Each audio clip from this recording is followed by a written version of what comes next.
जंगल वाले बाबा नमो नमः, जंगल वाले बाबा नमो नमः, जंगल वाले बाबा नमो नमः, जंगल वाले बाबा नमो नमः, जंगल वाले बाबा नमो नमः। क्या इसी प्रकार करते करते समय अनंत काल में व्यतीत कर लेंगे? क्या तुम शांति को प्राप्त कर सकोगे? क्या पैसे से तुम शांति को खरीद सकोगे? साधनों में तुम्हें शांति मिल जाएगी? क्या राग द्वेष को कम करने के लिए, कषाय को कम करने के लिए, राग द्वेष का परित्याग करने के लिए पैसा लगेगा? बोलो।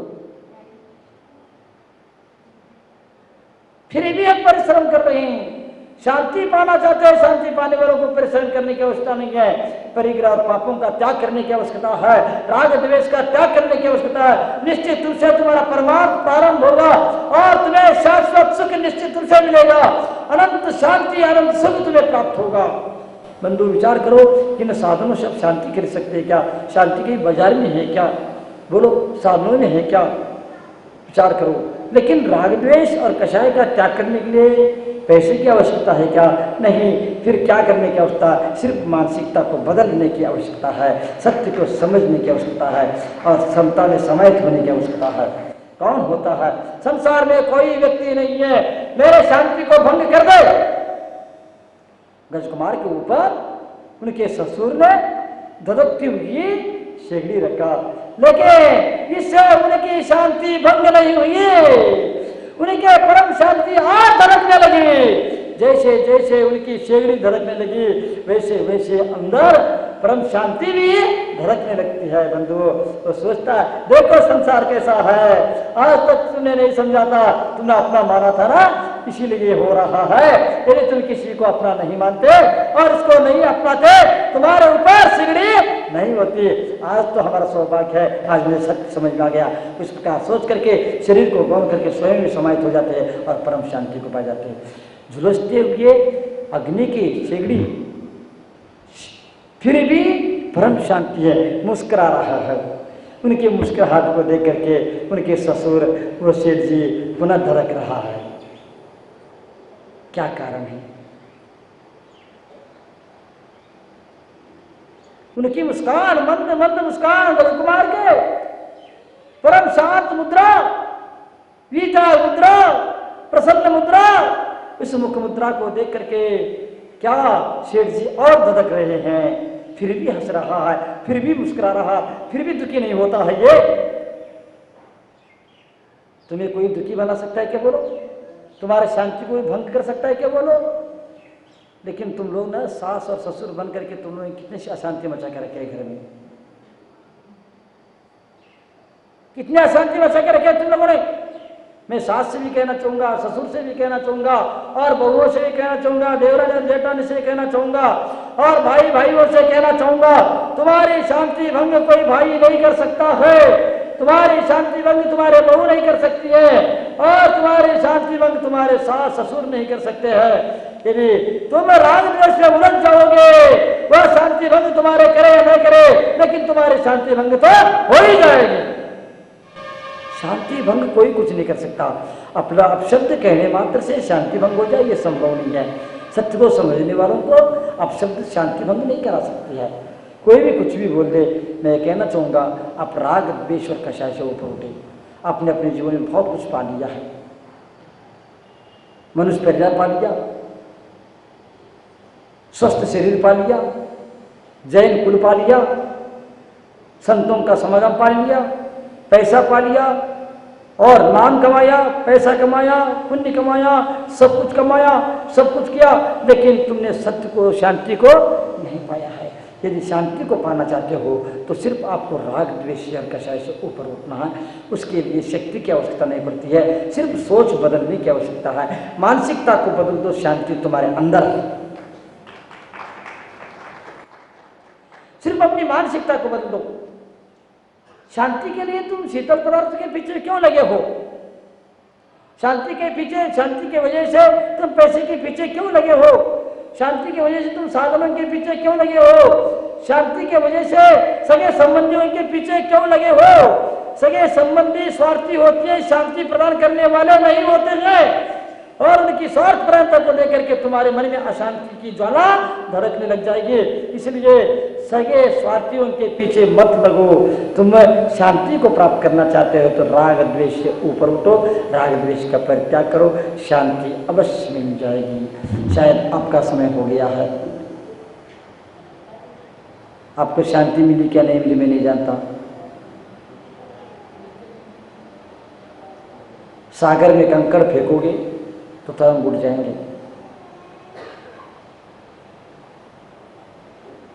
पंखा चलाओगे तो हवा चलेगी। धरती पर तुम कुदाल मारोगे तो मिट्टी उखड़ जाएगी, पत्थर चट्टान उखड़ कर बाहर आ जाएंगे। लेकिन उनकी शांति भंग हो सकती है, उनमें तरंगे उड़ सकती है। लेकिन जो व्यक्ति सत्य को समझ लिया है, जिन्होंने पाप का परित्याग कर लिया है, परिग्रह का परित्याग कर लिया है, परिवार का परित्याग कर लिया है, सत्य को समझ करके स्वात्म महासत्ता के महासागर में समाहित हो गया है, उनके दुनिया के कोई शक्ति उनके शांति को भंग नहीं कर सकती है। कर्म के उदय भी, किसने भी तीव्र कर्म के उदय आ जाए फिर भी उनकी शांति भंग नहीं होती है। और इन सब को वो कल्याण के साधन बना करके वह शांति तक पहुंच ही जाता है। तीव्र कर्म का उदय भी उनके लिए शांति के लिए कारण बन जाती है, सत्य को समझने के लिए कारण बन जाती है। और इसीलिए मैंने कहा शांति किसमें है? शांति भोग में नहीं है, शांति त्याग में है। थोड़ा सा पूछो, उन्होंने ऐसे बोला, ये कब तक बोलेगा? ये कौन है मेरे? ये क्या मेरे बिगाड़ेगा? बस इतना सोच लो।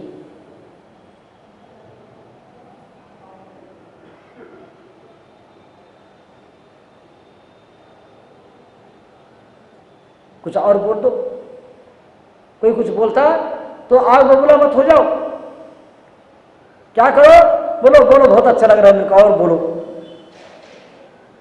क्या हो जाएगा? और तो और जा करके कह देना तुम तो बहुत परिश्रम कर ली, तुम थक गए होंगे, तुम्हारे काम मैं कर लूं थोड़ा सा। क्या क्या हो जाएगा?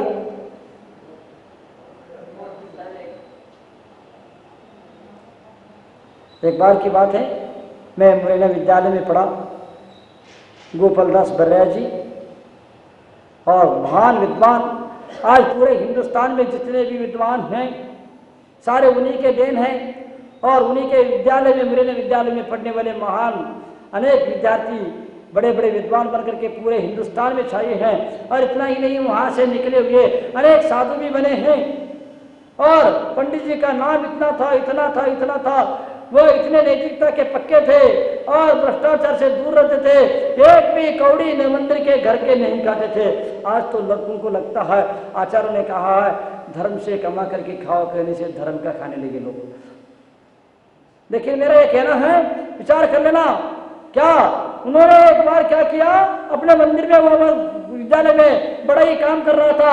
और काम करते करते सेठानी ने, वह पंडितानी गई और उन्होंने कह दिया, मेरा छोटा सा लड़का है, इसके लिए खिलौना बना दो।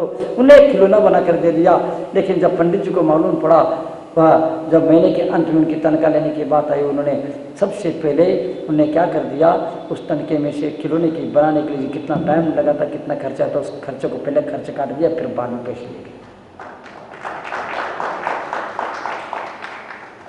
नैतिकता हमारे लिए शांति के लिए कारण है, अनैतिकता अशांति के लिए कारण है। नैतिकता शांति के लिए कारण है, अनैतिकता अशांति के लिए कारण है। जिस प्रकार असत्य अशांति के लिए कारण है, उसी प्रकार अनैतिकता भी अशांति के लिए कारण है। एक बार की बात है, वो सफर कर रहे थे ट्रेन में बैठ करके, और उन्होंने टिकट ले लिया। पति पत्नी दोनों थे और एक बच्चा भी साथ में था उनका, और उसका उम्र अभी 3.5 साल से कम थे। और 3.5 साल के होने वाले थे, उसी समय उन्होंने टिकट ले लिया, सफर कर लिया। लेकिन सफर में, रास्ते में 2 दिन के सफर में उनको मालूम पड़ा आज उस लड़के का जन्मदिन है और वो आज 3 साल का पूरा हो गया है, 4था साल लग गया है। जैसे ही रेलवे स्टेशन पर, अगले स्टेशन पर उतर जाते हैं, पंडित जी रेलवे स्टेशन में डाक घर में जाए, टिकट घर में जाते हैं और कहते हैं इस टिकट को, आधा टिकट को पूरा बना दो। क्या बना दो? आधा टिकट को पूरा बनवा दो। हमने बोला क्यों? क्योंकि जब हम सफर में आए थे उस समय, जब सफर शुरू कर रहे थे उस समय इस लड़के का उम्र 2 दिन कम था, वो छोटा था, लेकिन आज इनके पूरे उम्र हो चुके 1 दिन ज्यादा हो गया है, ये पूरा टिकट के भागीदार बन गया, इसलिए पूरा टिकट बनवा दो।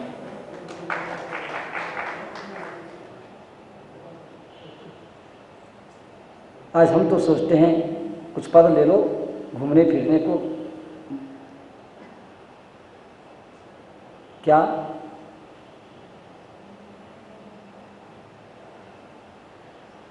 खूब घूम लेंगे? थोड़ा सा विचार करना, शांति पाना चाहते हो क्या? त्यागात शांति। यदि तुम्हारे घर के लोगों ने कुछ भी कह दिया तो भी उनको और सहयोगी बनाओ और उनकी प्रशंसा करो, निश्चित रूप से तुम्हें शांति मिलेगी और घर की लड़ाई भी समाप्त हो जाएगी। और तुमने बहुत काम कर लिया, इतना सुना दिया, मैं थोड़ा सा तेरे को सहयोग दे दूं तेरे काम में, निश्चित रूप से शांति आएगी। बंधुओं, पंडित जी एक बार क्या हो गए थे कि बाहर गए थे, हमेशा बाहर रहते थे। पंडितानी चिढ़ती थी। पंडित जी का स्वभाव और पंडितानी के स्वभाव दिन और रात के बराबर थे। ये कितना नम्र विनम्र विद्वान थे और सहिष्णु थे, साधक थे, सच्चाई को समझने वाले थे, लेकिन पंडितानी बिल्कुल उससे विपरीत थी। और वो ठंड का मौसम मुरैना में मैं रहा, वहाँ पर देखा कि मुरैना में भी महीनों तक सूरज का किरण देखने को नहीं मिलती, सूरज का दर्शन नहीं होता है, और कि वहाँ पर बर्फीली हवा चलती है दिल्ली के पास होने के कारण, और कभी कभी बर्फबारी भी हो जाती है।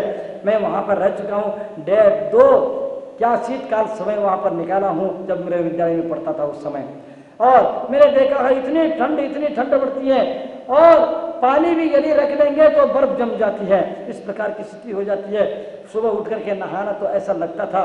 लेकिन मैं ये कह रहा था आप लोगों के लिए, पंडित जी हमेशा बाहर रहते थे और वह एक दिन रात में 8-10 दिन 15 दिन बाहर रहते थे धर्म के एक सामाजिक कार्य की वजह से। और एक दिन रात में ठंड के मौसम थी, कड़कड़ाकी ठंड पड़ रही थी, तो एक दिन रात में ट्रेन से घर पहुंच गए 12-1 बजे, और 12-1 बजे पहुंचने के बाद उनने दरवाजा खटखटाया तो पंडितानी आग बबूला हो गई, क्रुद्ध हो गई और वह आग से झुलसने लगी राग के द्वेष में। जब कभी जाता, जब कभी भी आता, कुछ भी करता, इनको घर की चिंता नहीं, किसी की चिंता नहीं, गुस्से में आती है और उसको क्या करना वो समझ में नहीं आती है, और बगल में रखी हुई बाल्टी भर पानी उठा के लाती है और दरवाजा खोलती है, और पंडित जी आए, अंदर आने वाले थे, उतने में उनके ऊपर पानी डाल देती है। पंडित जी ने कहा अभी तक तो तुम गरजती थी, आज बरस भी गई, मुझे बहुत अच्छा लगा।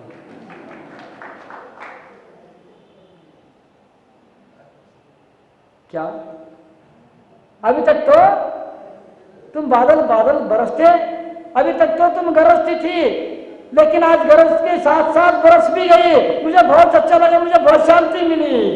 पंडिता ने पानी हो गई। बंधु, आप शांति पाना चाहते हो तो राग द्वेष ऊपर, असत से ऊपर को, अनित्य से ऊपर को, निश्चित रूप से शांति तुम्हारे हाथ में। तुम्हें शीतल पे नहीं लगेंगी।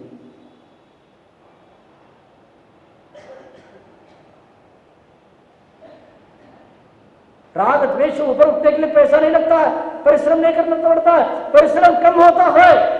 जब हम परिश्रम कम होते हैं तब हमारा राग द्वेष कम होने लगता है। बंधु, ये निश्चित रूप से मैं बोल रहा था, त्यागात शांति। शांति किसमें है? बोलो सब लोग बोलो, क्या शांति किसमें है? त्याग में, भोग में नहीं है। विषयों में शांति है क्या? बोलो सब लोग बोलो, विषयों में शांति है क्या? साधन में शांति है क्या? संग्रह में शांति है क्या? जंगल वाले बाबा नमो नमः, जंगल वाले बाबा